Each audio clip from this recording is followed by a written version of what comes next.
would rather just like get over it on his own than ever talk about it. And I am the complete opposite, where I am so confrontational.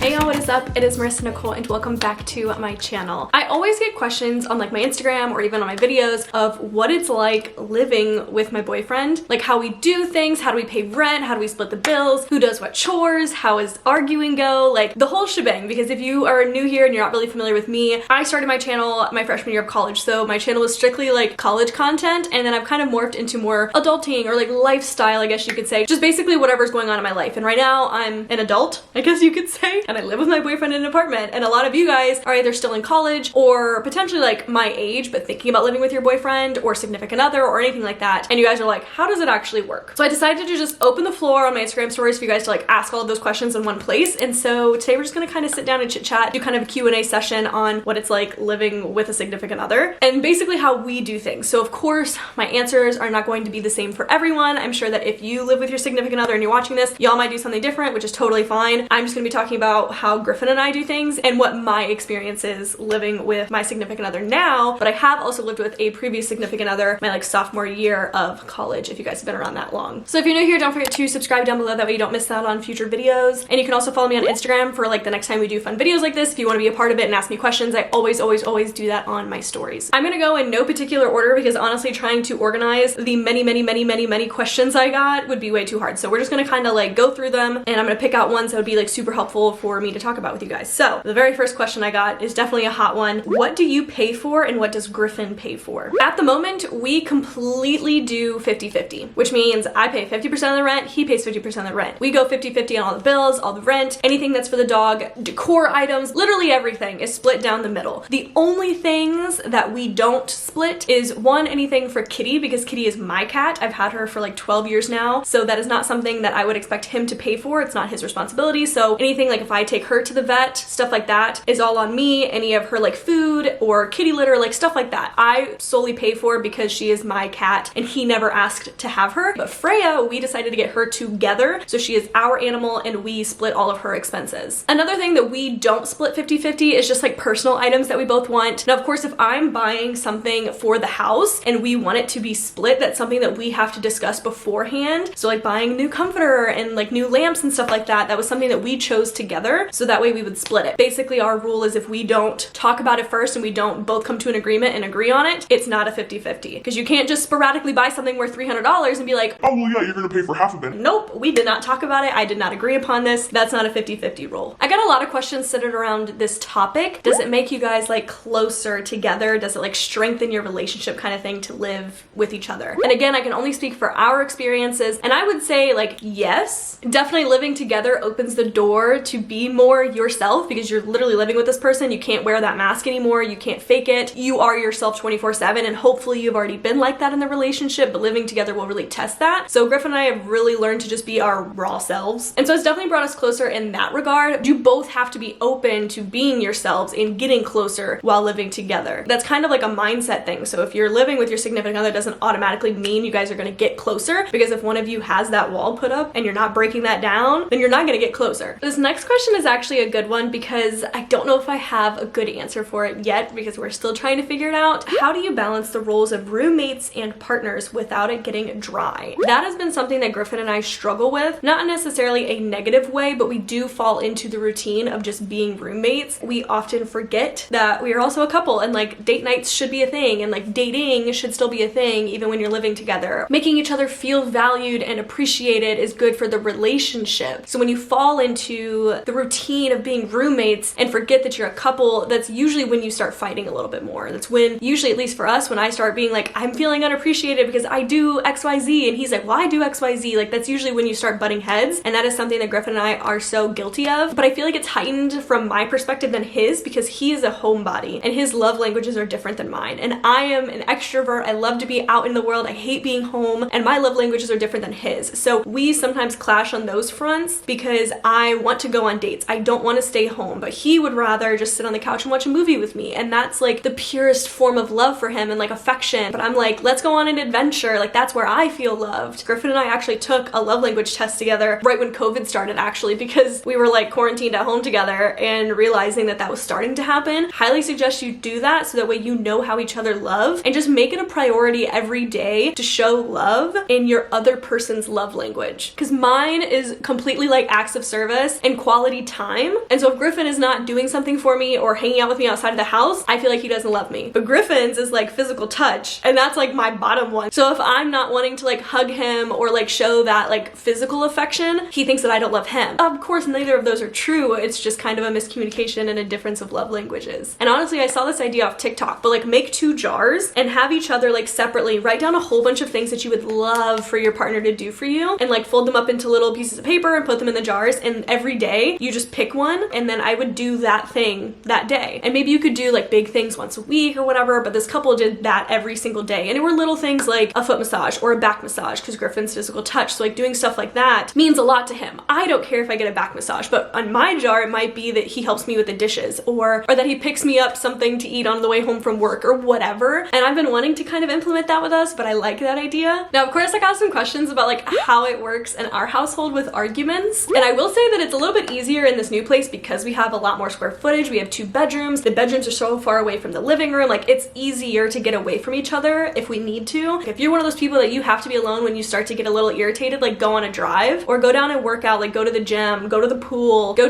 take the dog on a walk, something along those lines. Griffin is that kind of person. Like whenever he starts to get really, really angry or frustrated or whatever it is, like he just needs to like step back. Unfortunately with us, we have completely separate and different love languages, but we also have completely different confrontation styles, where he is like non-confrontational, doesn't want to talk about his feelings, would rather just like get over it on his own than ever talk about it. And I am the complete opposite, where I am so confrontational that I will bring up every little thing that even just bothers me to the slightest so that we could talk about it. If we just communicate, then it gets everything out in the open and it just doesn't fester. You don't have it build up, like it doesn't cause problems in the future. Griffin is just not like that. And I will say at our first apartment, it was a lot worse. Like arguments would get way more heated than they needed to be because they were about like remedial things, just because we were clashing so much on our communication and confrontational styles. Now that we've lived together longer, we have learned that about each other, and I know when Griffin is reaching his limits, or I know when he doesn't want to talk about something, and also he knows when something is really bothering me and I have to talk about it now versus I can wait an hour. We're just learning more, so it is getting easier, and that's something that I have noticed. Also got a ton of questions about how do we manage the chores in the house and also the different levels of cleanliness. And I feel like with the last 2 kind of answers, it's kind of the same. It was terrible in our first apartment because we were just learning about each other. This is our first time living together, and we soon realized very quickly that we had different levels of cleanliness. We had different ideas of what chores are and how often they should be done, and we fought a lot. And I kind of have 2 viewpoints on this. Your significant other is an adult. Both of your names are on the lease, both of you are paying bills, both of you are contributing to the household in some way, and so it's not out of pocket to expect something from your partner in terms of upkeeping the house. And that's my main point, like point blank, they need to be doing something. My second viewpoint is to the expectations in which they are done. That is what is different. Like me asking Griffin to do the laundry and to fold the clothes or do the dishes or take out the trash, blah, blah, blah, whatever his chores are, should not be something that I even ask him to do. He should be contributing to the house. However, how he does it, or even how often he does it, is what y'all have to compromise on, because that's where the different levels of cleanliness comes in. So my levels of cleanliness are like, bam, our house needs to look like an IKEA showroom all the freaking time, where his threshold is like all the way down here. He'll do the dishes when the sink is full, and oh, that's what signals him to do the dishes. What signals me to do the dishes is if there's one single knife in the sink. And so that's where our compromise comes in. And again, in our first apartment, that was so hard to do because I was not willing to compromise. Like I will 100% own up to that, where I wanted him to do everything to my standard and the way that I wanted it to be for the cleanliness aspect. And I needed to be real with myself that like that was unattainable for him, because the reason that I wanted those things done were for me. Do the dishes need to be done if there's one single knife in the sink? No. Do the dishes need to be done? Yes. So where is the compromise there? Is it doing it on a certain day every week? Is it doing it 3 times a week? Is it doing it after every meal? Like that's kind of what we talked about moving into this apartment. If I was living in my own apartment, I could keep it however I wanted to. But this is also Griffin's apartment. Like he pays 50% of everything, and he should also have a say in what goes on. So in our household, I do most of the cleaning and especially the organizing part part of things. However, there are chores that Griffin has specifically. So his chores, for example, are taking out the trash every Monday, Wednesday, and Friday. He's also in charge of dishes, which he also does on Monday, Wednesday, and Friday. This next one is funny because it actually happens a lot with us. How do you avoid arguments when you both have different ways of doing things? And again, this is usually on my side, but there's a lot of times that I think that like a thing should be a certain way. And then there's other things where I'm like, I would prefer them to be like this, or there's other things where it's like, I like them to be like that. And so you kind of have to figure out the level on which you feel that way and how your partner feels about it being a different way. And I saw this idea on TikTok where this couple, they do like, I don't know if they called it something, but the numbers game, where when you come into something like that, you say, let's play the numbers game. And you rate your level of like needing that thing on a scale of 1 to 10, 1 being I don't need it, 10 being I need it. And they would do the same, but you do it at the same time. So when you say like 1, 2, 3, go, and I say 4, and he goes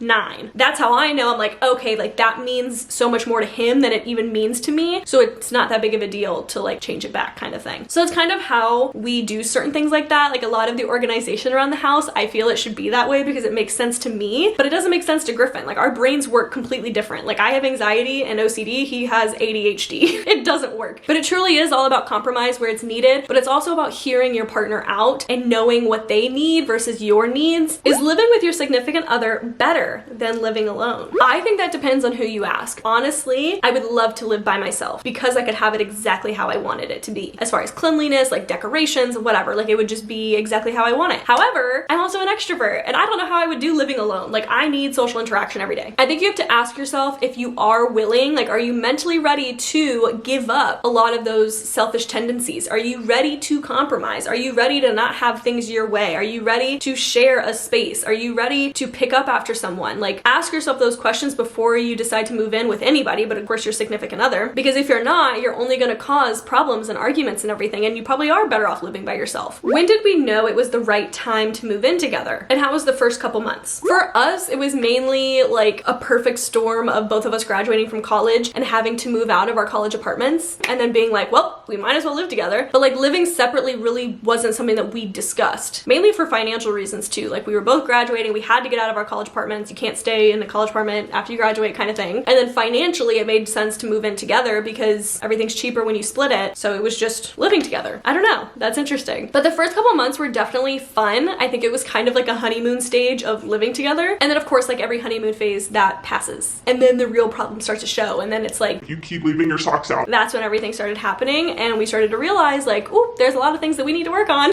which is normal if that happens. But that is kind of what happened with us. I know I already answered this question at the beginning, which was like, how do we do bills, which was 50-50. However, I got another question about if we split the bills evenly or do we contribute a percentage based on our incomes? And I thought that I would like circle back to this question only because things are kind of changing with us. Like right now we do 50-50. However, we are in the process of discussing how we could change that to do kind of a percentage based, because Griffin makes way more money than I do. He works more hours. He has a full-time job. Like that is what he's doing. I work part-time, and just hourly wise, I make way less than him. My paychecks are way less than his. And so when I contribute to 50% of all the bills, I'm left with like this much money. But that's actually a conversation that he brought forward, which was like, I'm making a lot more money. Maybe we should talk about doing a percentage based thing because it would even things out. And so that is something that we're talking about and trying to figure out if that's something that we want to do. So I will update you guys if we do that and like how we're figuring that out. If he's working a full-time job, then he doesn't have as much time at home like I do to handle stuff like doing the dishes and doing the laundry and upkeeping and going grocery shopping and stuff like that. So even if you're not doing a 50-50 monetary kind of contribution, and if Griffin starts paying more of the bills than I do, I would be picking up that slack in other ways, like handling all of the cleaning and all of the chores in the house. So I don't know. That's something that we're talking about. And if we do that, again, I will kind of like update you guys on how that's going or how we split things up, because I've never done that before. I've always done 50-50, so this will be new if we decide to go down that route. This next question is a very real concern, and it's, aren't you scared of breaking up? Like what would happen? What would you do if that happened? And that actually happened with my first significant other that I lived with. So we signed like a year-long lease together and we ended up breaking up, I think like 2 or 3 months before the lease was up. Both of our names were on the lease, all of that kind of stuff. Truly and honestly, not to like diss this person in any way, but honestly, I I did not like trust them to like keep paying all the bills and the rent on time and to like upkeep that place correctly for me to like walk out of the lease with my name still on it, because that ultimately can still come back to me. Like legally my name is on this contract, so even if I don't live there and he like completely messes it up and leaves, like I'm still on the line for that. So I just took it over. I was like, cool, we broke up, you can leave, I will live here, I will pay all the bills, I will finish this place out. And on the other side, he actually had basically somewhere else to go, and I really didn't, because I was still in college and still taking classes and stuff. I couldn't move back with my parents 2 hours away. Like I had to be near my college and everything, so I stayed in the apartment because I couldn't go anywhere else. He had other places to go, so he moved out. Thankfully, it was only like 2 or 3 months of me doing that and paying rent by myself. Yes, it was hard. However, I feel like if Griffin and I were to ever split, I feel like it would kind of be the same thing. It's like Griffin's parents live very close by and he has somewhere else to go and I don't. Like I don't have anywhere else to go, so I feel like I would keep the place. But there's also a lot of couples that honestly will just stick it out until the lease is up. It just happens. Or if you've been wanting to break up with your significant other, you just wait until the lease is up. It does get dicey, which is why like living with someone isn't an easy decision. It shouldn't just be like, la la la, I want to live with my boyfriend. This is a big adult decision that has big adult consequences if not handled correctly. And so I wouldn't take living with your significant other lightly. How do you balance me time, and do you find socks everywhere too? Yes, I do. In the couch, on the side of the bed, they're freaking everywhere. I don't understand men. So you're not alone there. But as far as tackling like me time, what's also funny, because Griff and I are very separate in this, is that I don't really need me time. Again, I'm very extroverted. I don't really need alone time. And so every moment I would love to be with him, or like anybody for that matter. Him, he needs his alone time. Like he needs a day where I don't talk to him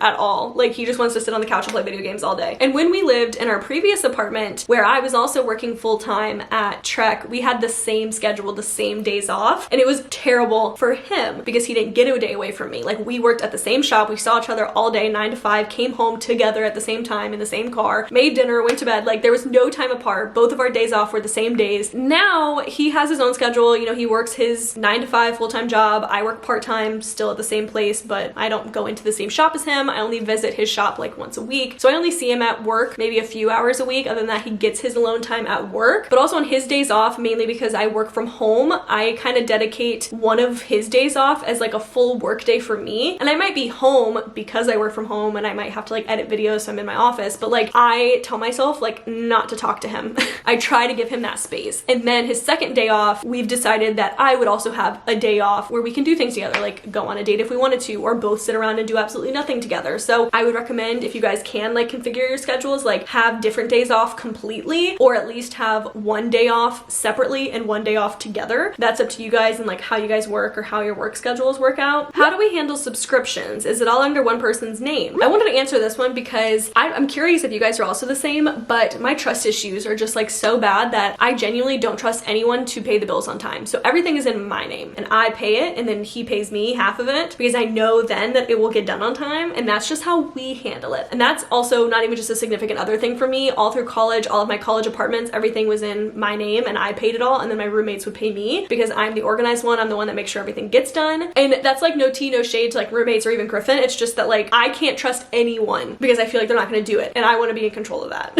What are the discussions you think you have to have before you move in with each other? I kind of touched on this earlier, but I do think it'd be a good idea for y'all to take a love language test, even like a personality test. Any kind of like psychological evaluation in a way would be helpful to take, because you don't know this person until you truly live with them. Even if you guys have been dating for like 3 years, you don't know them until you live with them. But I do think you should go ahead and talk about certain things that are usual points of conflict between each other before moving in with each other, like chores, like cleaning, like bills. Figure out a game plan before you even move in with each other. I think that's one of my biggest regrets, is that when Griffin and I first moved in with each other, we didn't have like an expectations meeting. Like I talked about this so much in my college videos that like you should have an expectations meeting with your roommate on basically everything to live with each other. And I think that should go with a significant other. Like Griffin and I should have sat down and literally went through an expectations meeting from like a college roommate checklist thing. And I think that would have curbed a lot of our arguments that we would have ended up having, because we would have at least talked about it beforehand and knew where each other stood or knew where each other were coming from when certain things would arise. So I do think it's important to literally hash out who's doing what chores on what days before you move in with each other. Talk about finances. Are you going to do 50-50? Are you going to do percentages based on your income before you move in with each other? Talk about your expectations of being a couple and living together, so that way you don't run into those problems of like turning too much into a roommate versus dating. Set the expectation that you guys should do one at-home date a week and one big date day a month or something like that. that. Talk about how you guys can configure your schedules so that way you get your me time before you move in with each other. Talk about your morning routines and your night routines and like what your day-to-day looks like and what you want to change and what you want to stay the same. Because Griffin plays ample video games, and I knew he did, but I didn't know the extent of it until we moved in with each other. And if we would have had that discussion where he's like, I play video games every night before I go to bed, it just helps me unwind, and I really don't want that to change. So I at least want to make sure that I play video games for like a half hour before bed. I would have known that. However, when we moved in with each other and he was doing that every night, I was like, what is wrong with this man? Like, do you not want to hang out with me? Do you not love me? Do you not want to come to bed with me? You don't want to cuddle with me? Like, it would just cause unnecessary fighting because I didn't understand where he was coming from and I don't know his needs, and we didn't communicate that. I think it's so important to just go over all of that before you move in with each other, to even just see if you are compatible, because there's certain non-negotiables for me, and I'm sure everybody has their non-negotiables, that if the other person is not willing to compromise on, like, you shouldn't move in with them. Like, no bad can come from over communication. How long do you think you should date before moving in together? I wanted to include this one because some people do think that there is a limit on that, and I just want to be very clear that there is not. Do not compare your page 33 to someone else's page 256. Your timeline is your timeline and should not be compared to anybody else's, because whatever is going to work for you and your relationship at that moment is what should be done, not what anybody else is doing, not what anybody expects you to do. If you want to move in with your partner and your partner wants to move in with you and you guys can do it financially and you're old enough to do it, do it. If you guys have been together 3 months, do it. 3 years, do it. 3 days, do it. This is your life. Do whatever makes you happy and what works for you. I got a couple more questions about like money, but not so much as like splitting rent and stuff, but it's just like managing money as a couple. Do we have a set amount of money that we can each spend each month? Like, how open are we with finances to each other? And the main one being, do we prefer to have separate or combined bank accounts? Now, this person specifically said that everyone that they know regretted having a combined bank account, and me personally, I am very against that. It just doesn't seem like it ever works out, and I'm sure it does. Like, I'm sure that there's plenty of people that make it work, but what I have seen, it doesn't work out, and I would prefer to not have a joint bank account. And by that, I mean a joint bank account that both of your paychecks just automatically go to, and you both have a card that just like you spend whatever's money in there. That is what I don't agree with. I've told Griffin from the beginning that I don't want a joint bank account, and he's totally okay with that because of like the reasonings that I have, especially when you're dating. Like, I would be more open to it if we were married and had like kids and things, but right now we do not need a joint bank account, in my opinion. If and when that time comes that we are married and have kids and we want a joint bank account, I feel like the only one that I would be okay with having is kind of a joint bank account in both of our names, but even then, that's money that we transfer into, so that way we don't have to like Venmo each other. It's just like you transfer money into that bank account and we would both have a card for that to pay bills and rent, or if we are going grocery shopping, it's not like I have to spend my own money and wait for him to Venmo me half and then like replenish my bank account kind of thing. I feel like that is what I would want to do, but I don't think I would ever have a strictly like joint financial bank account. We're very open with our finances together. Like, we talk about, we know how much each other makes, like we know our paychecks and everything like that. I don't want him spending my money and I don't want to spend his money. Like, if I'm getting my nails done and stuff like that, like that's my money. I'm choosing to do that. He likes to buy bikes and buy parts and buy things that to me, I would never buy or spend my money on. So, but he can do that because that's his money. I just would never want him to spend my money buying a new bike.